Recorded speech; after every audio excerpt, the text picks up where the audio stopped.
días, querida familia de la Alianza Cristiana y Misionera. Es un enorme placer volverme a encontrar con ustedes a través de este medio virtual. Gracias a Dios tuve un tiempo de descanso tecnológico, de descanso físico, descanso mental. Todo esto, amados hermanos, es tan importante para nuestra salud mental y por supuesto nuestra salud emocional. Suelo tener la costumbre de una vez al año desaparecerme de todo lo que tiene que ver con tecnología, de las redes, de Facebook, de WhatsApp, y por supuesto, pues, dado el caso que estamos trabajando virtualmente y sirviéndole de esta manera virtualmente, pues también tomé un receso en esta parte. Pero ya estamos nuevamente para compartir con ustedes estos tiempos maravillosos de clamor.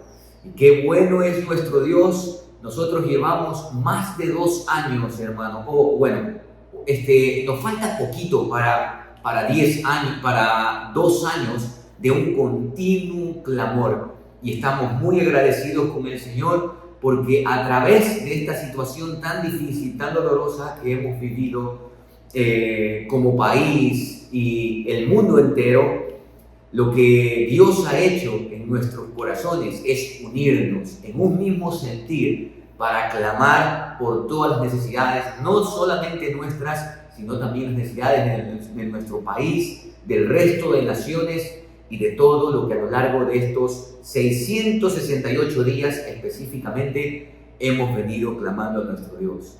Gracias a Él por la fidelidad que ha puesto en sus corazones. Pues dice la palabra que es Él el que produce en nosotros tanto el querer como el hacer para que se cumpla con su buena voluntad. Quiero invitarles en esta mañana, vamos a tener la lectura bíblica en la segunda carta a los Corintios, allí en el capítulo 9. Segunda carta a los Corintios, capítulo 9, carta del apóstol Pablo a los Corintios. Abra su Biblia. Es importante estos tiempos también de la palabra.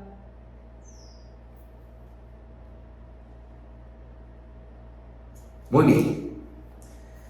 Dice la palabra del Señor así: cuanto a la administración para los santos, es por demás que yo os escriba, pues conozco vuestra buena voluntad, de la cual yo me glorío entre los de Macedonia, que Acaya está preparada desde el año pasado y vuestro celo ha estimulado a la mayoría. Pero he enviado a los hermanos para que nuestro gloriarnos de vosotros no sea vano en esta parte, para que, como lo he dicho, estéis preparados. No sea que si vinieren conmigo algunos macedonios y os hallaren desprevenidos, nos avergoncemos nosotros, por no decir vosotros, de esta nuestra confianza. Por tanto, tuve por necesario exhortar a los hermanos que fuesen primero a vosotros y preparasen primero vuestra generosidad antes prometida, para que esté lista como de generosidad y no como de exigencia nuestra. Pero esto digo: el que siembra escasamente también segará escasamente, y el que siembra generosamente, generosamente también segará. Cada uno dé como propuso en su corazón, no con tristeza ni por necesidad, porque Dios ama al dador alegre. Y poderoso es Dios para hacer que abunde en vosotros toda gracia, a fin de que, teniendo siempre en todas las cosas todo lo suficiente, abundéis para toda buena obra. Como está escrito: repartió, dio a los pobres, su justicia permanece para siempre. El que da semilla al que siembra y pan al que come, proveerá y multiplicará vuestra sementera, y aumentará los frutos de vuestra justicia, para que estéis enriquecidos en todo, para toda liberalidad, la cual produce por medio de nosotros acción de gracias a Dios. Porque la administración de este servicio no solamente suple lo que a los santos falta, sino que también abunda en muchas acciones de gracias a Dios.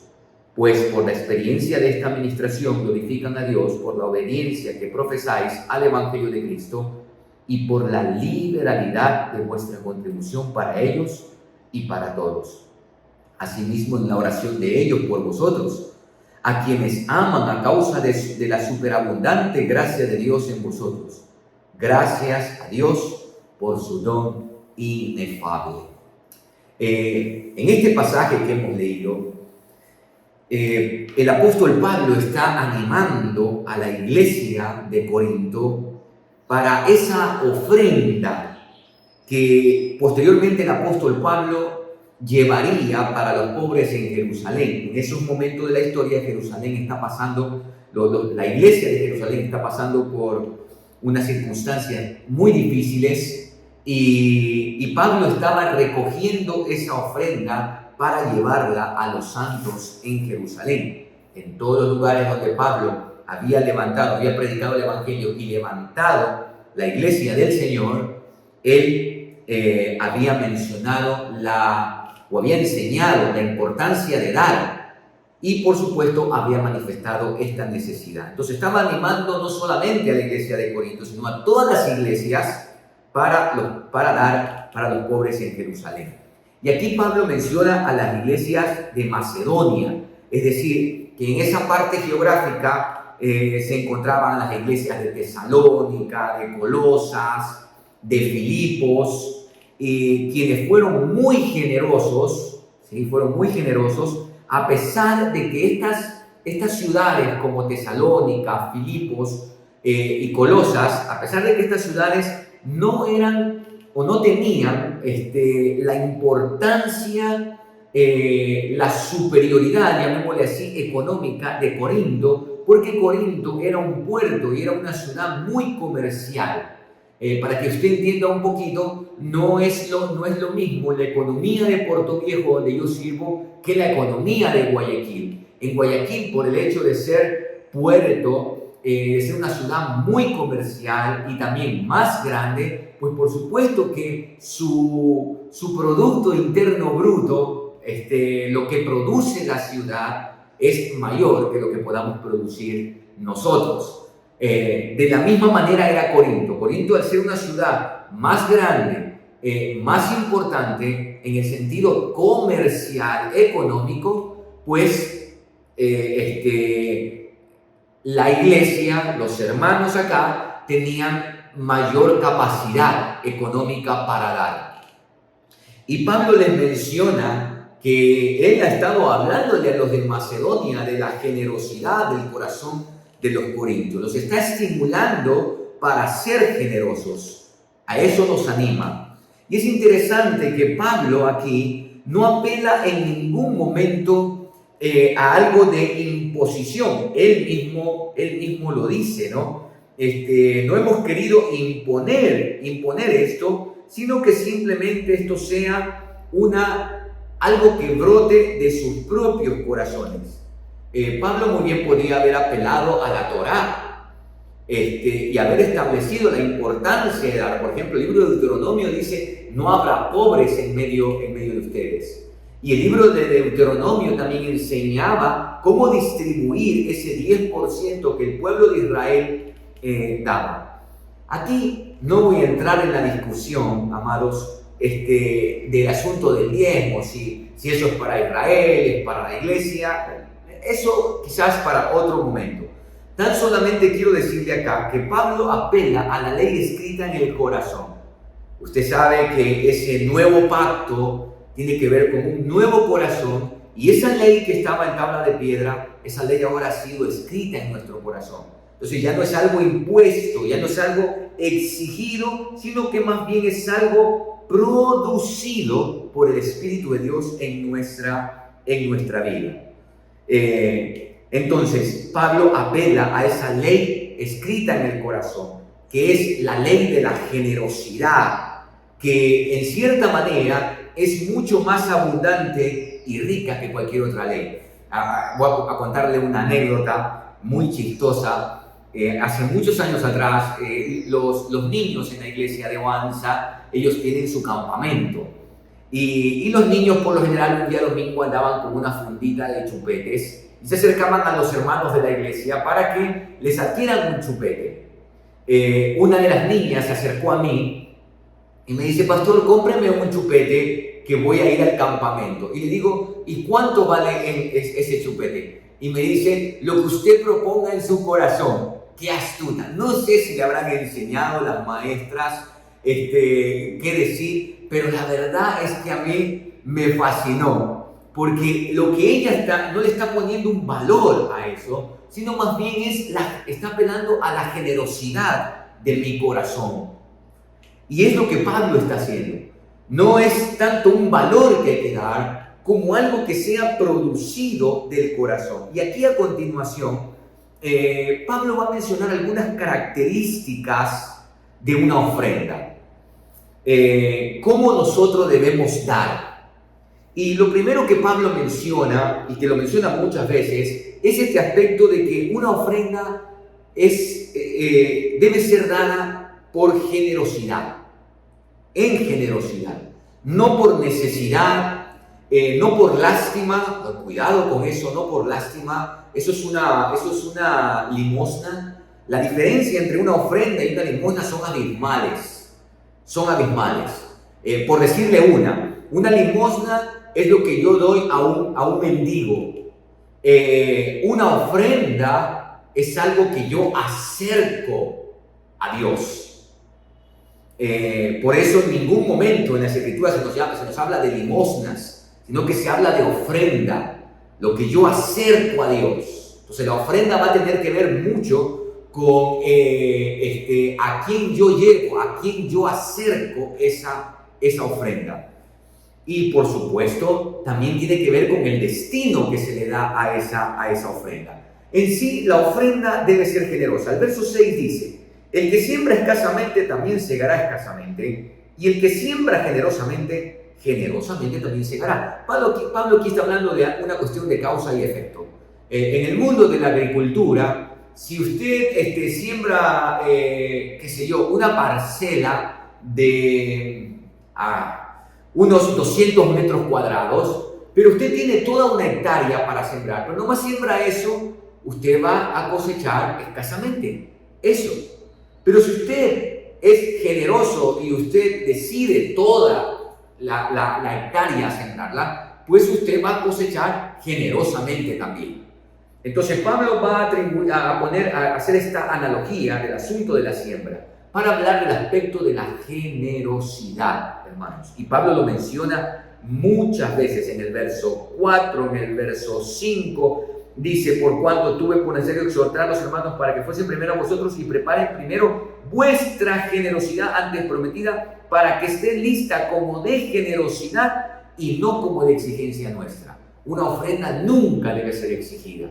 Yo personalmente, hasta lo que yo entiendo de la Escritura, hermanos, los hijos de Dios no se les exige, no hay que exigirles, porque el hecho de leer la palabra, el hecho de estudiar la palabra, de tener comunión con Dios, el Espíritu Santo nos mueve a dar. Entonces no es una exigencia el dar, es algo generoso, producido en el corazón del hombre o la mujer que ama a Dios y que al amar a Dios y amar a su prójimo, también sabe, al conocer la palabra, sabe la responsabilidad que tiene en este mundo en el que usted y yo estamos. Entonces, la primera característica de una ofrenda es que es generosa. La segunda característica es que es íntegra. Mira el verso 7. Cada uno dé como propuso en su corazón, no con tristeza ni por necesidad, porque Dios ama al dador alegre. ¿A qué me refiero yo cuando hablo de íntegra? Es decir, que no hay doblez en el corazón. Hay gente que da como Caín. ¿Recuerda usted a Caín? ¿Cómo dio Caín? Caín llevó de lo que a él le parecía, pero se nos dice que Abel llevó de lo mejor. ¿Sí? Caín llevó porque no le quedaba más. Había que llevarle ofrenda a Dios. Hay gente que da como Caín porque no le queda más. ¡Qué vergüenza! El otro lleva y yo no. ¿Ok? Hay gente que da a Dios como Jacob. ¿Recuerdas a Jacob? Si tú me bendices, si tú haces esto, yo voy a apartar el 10% para ti. Un lindo negocio el de Jacob, ¿no es cierto? Si tú me bendices, yo te doy. Entonces hay mucha gente también que da como Jacob, porque para que Dios lo bendiga. Pero hay otros que son como la viuda pobre, ¿recuerdan? Que tiró ahí, estaban dando las ofrendas en el templo, y tiró ahí, para contextualizarlo, 2 centavos de dólar. Y Jesús, mirando, le dijo a los discípulos que esa mujer entregó más que todos. ¿Cómo más que todos, Señor? Sí, porque ella dio de todo su corazón. Integridad tiene que ver con que no hay doblez, no hay motivaciones ocultas en nuestro corazón. No debemos dar por tristeza, no debemos dar por necesidad, no debemos dar para que Dios nos bendiga, más bien damos porque Dios nos ha bendecido, así dice el verso 10, y el que da semilla al que siembra y pan al que come, proveerá y multiplicará vuestra sementera y aumentará los frutos de vuestra justicia para que estéis enriquecidos en todo. ¿Y para qué este enriquecidos en todo, hermanos? Es importante para toda liberalidad. Dios nos da abundancia, no es para quedárnosla a nosotros.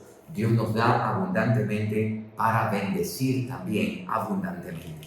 La tercera característica de una ofrenda que yo veo aquí en este capítulo 9 es que una ofrenda es una muestra de agradecimiento por la fidelidad de Dios. Mira el verso 8. Y poderoso es Dios para hacer que abunde en vosotros toda gracia, a fin de que, teniendo siempre en todas las cosas todo lo suficiente, abundéis para toda buena obra, como está escrito. Y toma este pasaje de los Salmos: dio a los pobres, su justicia permanece para siempre. Amados, una ofrenda es una muestra de agradecimiento por la fidelidad del Señor. No es para que Dios me bendiga, es porque Dios ya me ha bendecido, es porque Dios ha sido fiel conmigo y yo he visto su mano. Esa es la única y creo yo la suficiente razón para poder dar con todo nuestro corazón al Señor. La cuarta característica que yo veo acá de una ofrenda es que una ofrenda es la evidencia del amor cristiano. En el verso 12 le dice, porque la administración o el servicio, esto que ustedes van a hacer, la administración de este servicio, no solamente suple a lo que los santos falta, porque hay una necesidad. Hay hermanos cristianos, creyentes, que están pasando por una necesidad en Jerusalén. Les falta. Entonces, esto que ellos harían no solamente supliría esa necesidad, sino que también abundarían en muchas acciones de gracias a Dios. ¿Por qué? Porque los hermanos allá en Jerusalén se iban a regocijar, iban a alabar y dar gracias a Dios, porque todos sus hermanos gentiles, ¿sí?, habían aportado, Dios había obrado en su corazón para suplir esa necesidad. ¿Recuerda usted ahí en Hechos, cuando Bernabé, el hijo de consolación, vendió un terreno y puso el dinero a los pies de los apóstoles? Y ahí le pusieron ese apodo, ¿no?, de Bernabé, de este levita natural de Chipre. Y suplió, porque suplió una necesidad. Fue una ofrenda generosa, nadie lo obligó, de su corazón. Es evidencia del amor cristiano. Amados, nosotros no podemos decir que amamos a Dios y vemos que los hermanos están en necesidad y vemos que hay necesidad a nuestro alrededor y cerramos nuestros ojos. O como dice Santiago, ¿no?, le decimos, ¿sabes qué? Que Dios te bendiga cuando tú tienes en tu mano que darle para bendecirle. Una ofrenda es la evidencia del amor cristiano. Verso 14. Asimismo, no solamente las acciones de gracia, asimismo en la oración de ellos por vosotros. ¿Por qué? Porque ¿qué harían estos hermanos que les llega, que les suplen esta necesidad?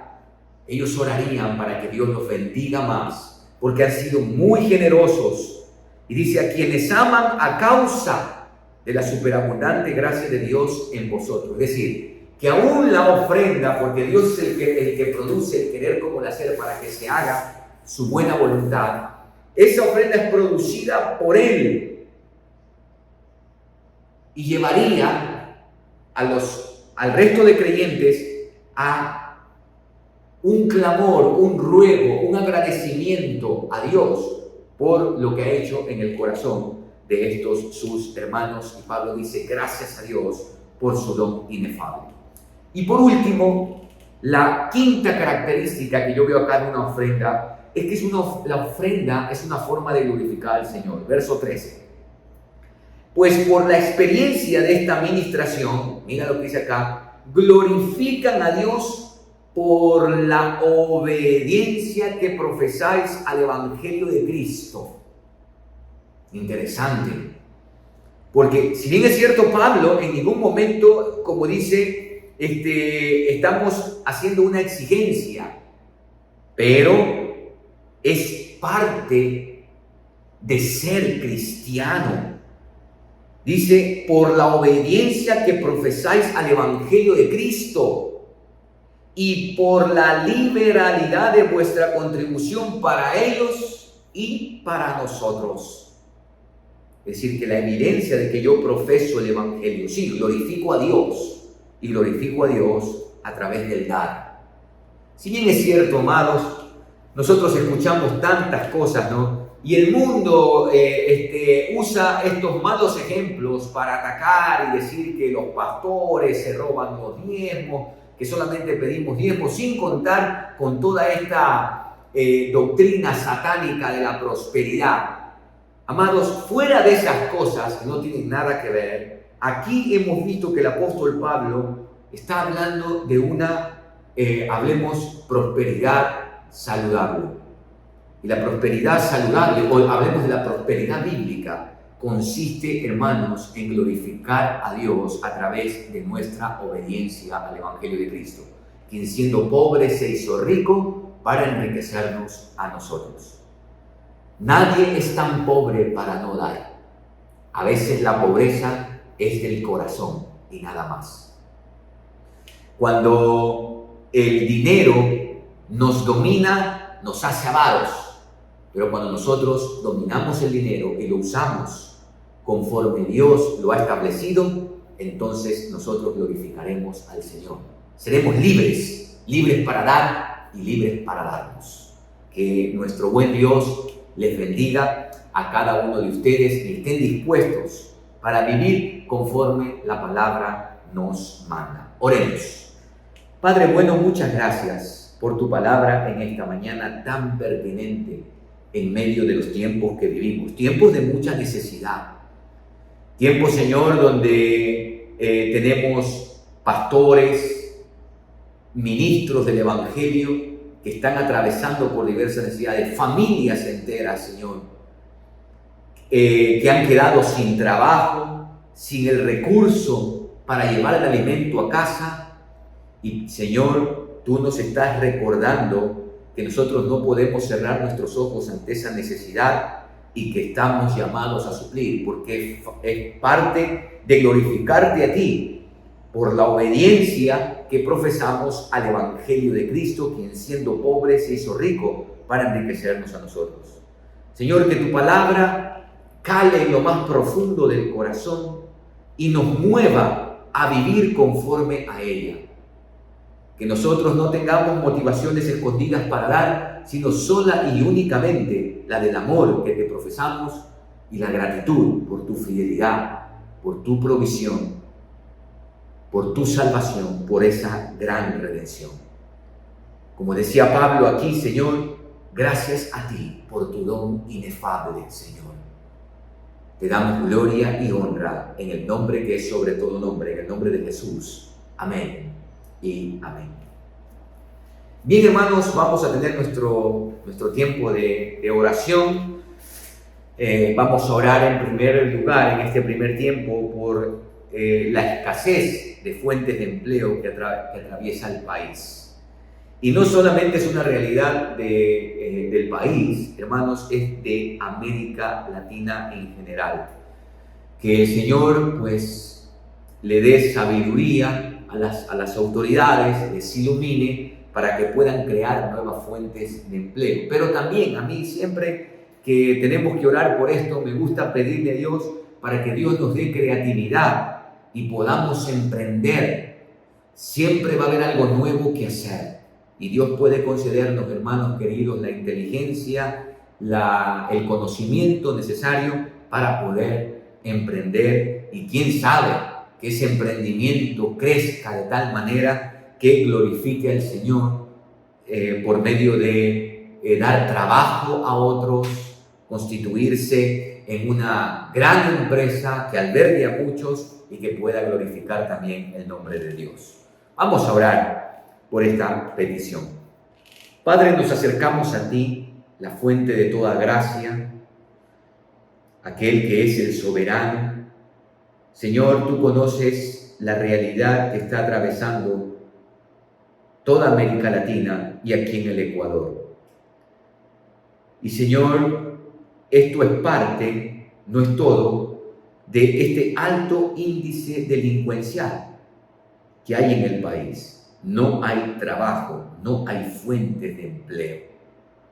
Señor, y queremos rogarte primeramente por las autoridades, para que tú, Señor, les ilumines y ellos puedan hacer políticas justas que puedan atraer la inversión extranjera de tal manera de abrirse nuevas fuentes de empleo.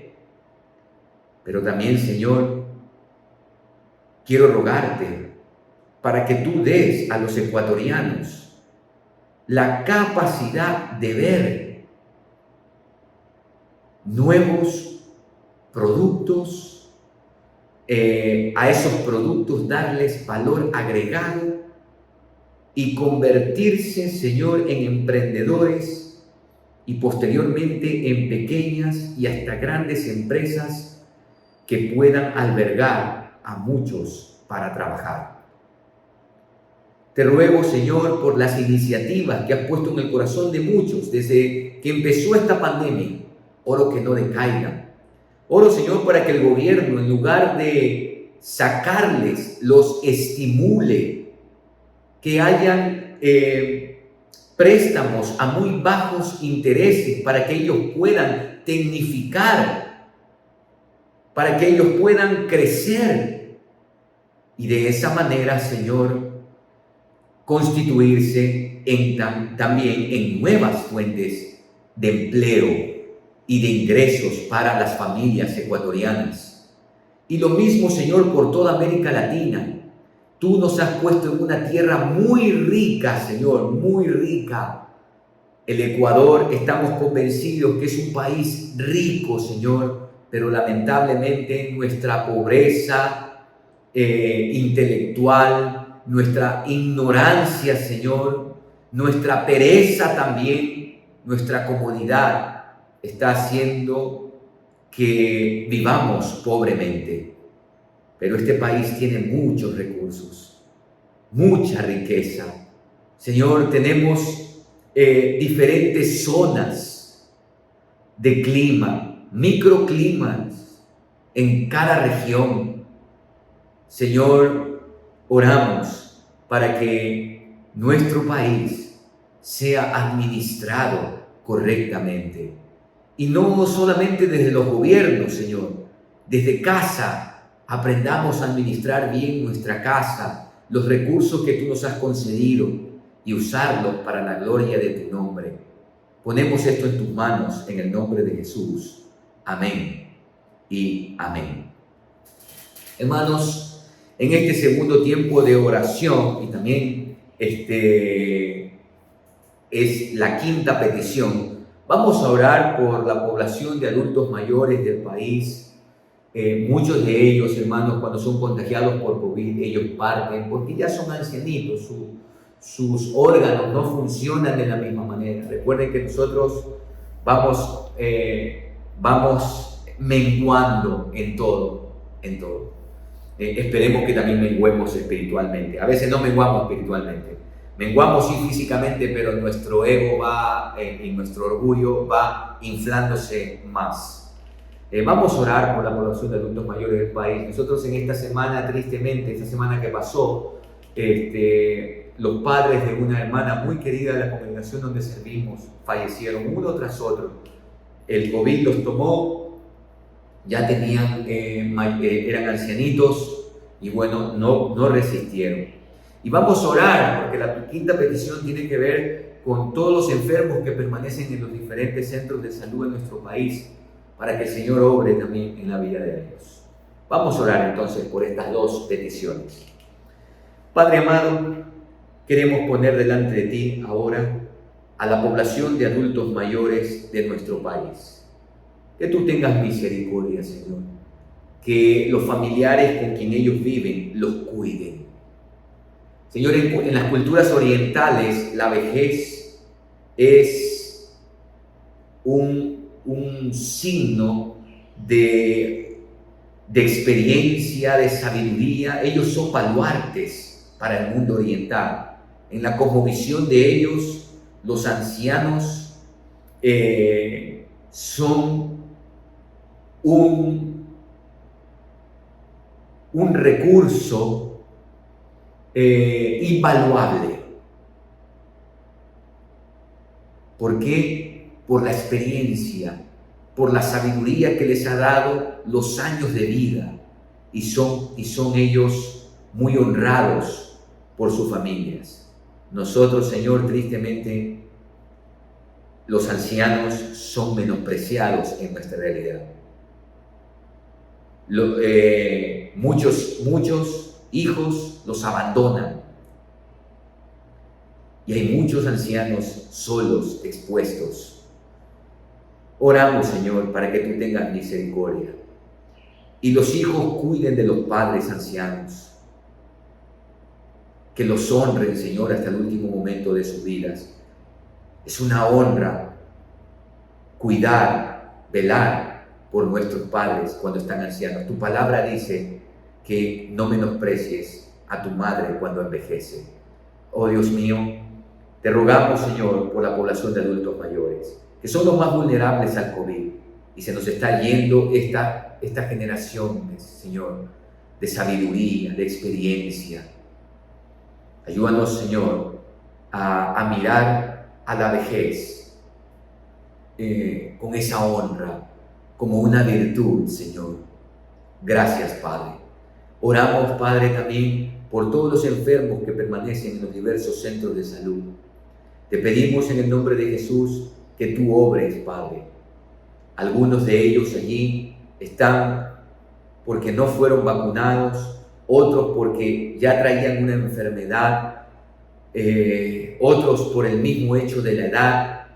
Y te pedimos en el nombre de Jesús, Padre, misericordia, paz en el corazón de su familia, consuelo. También oramos, Padre, por los médicos, las enfermeras, el personal de limpieza, que también están siendo contagiados. Hay una escasez de personal ahora. Esta variante Omicron, si bien es cierto, es un poco más leve, pero de mayor transmisión.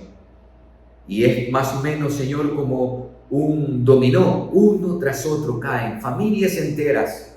Y te pedimos, Señor, en el nombre de Jesús, que tú tengas misericordia y que protejas, salvaguardes la vida de aquellos que están en estos momentos en las unidades médicas.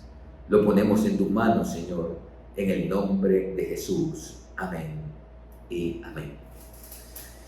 Hermanos, ahora vamos a orar por el sector educativo, por los maestros, quienes trabajan, hermanos, hasta ahora en jornadas de modalidad web.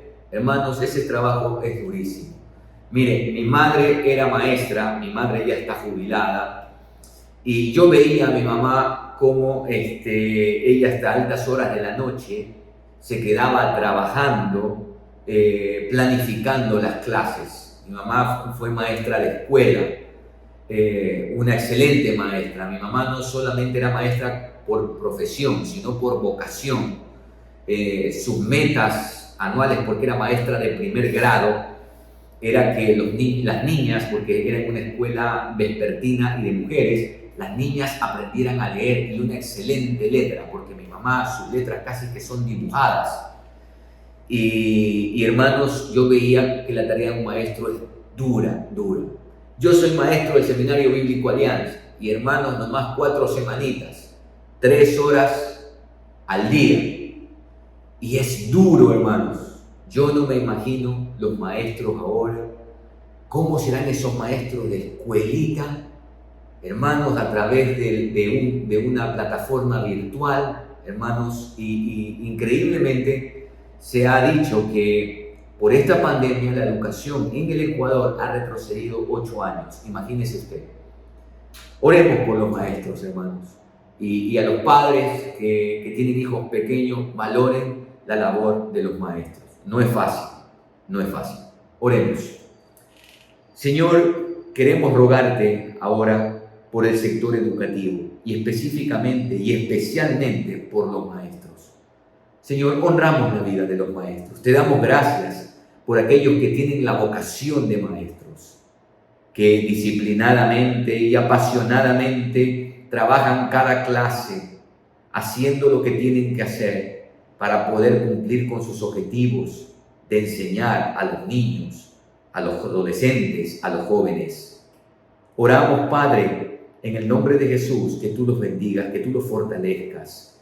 Oramos, Señor, para que el gobierno los honre, pagando lo que se merecen, Señor. Los maestros en esta pandemia, ellos mismos han tenido que pagar su internet y todo, conseguir implementos tecnológicos para poder hacer más accesible, ideárselas para hacer una clase atractiva. Dios, te damos gracias por ellos, te damos gracias y oramos, Señor, que el gobierno recompense la labor de los maestros. Oramos, Señor, para que los padres apoyen la labor de los maestros. No es fácil, Señor, y que no los juzguen, no los critiquen, no los ofendan, porque lamentablemente vivimos en tiempos en donde no se comprende la labor del maestro. Y a veces los padres, en lugar de enseñar a los hijos el respeto, el valor hacia un maestro, lo que hacen más bien, Señor, es denigrarlo, y todo esto en detrimento también de la educación de los hijos.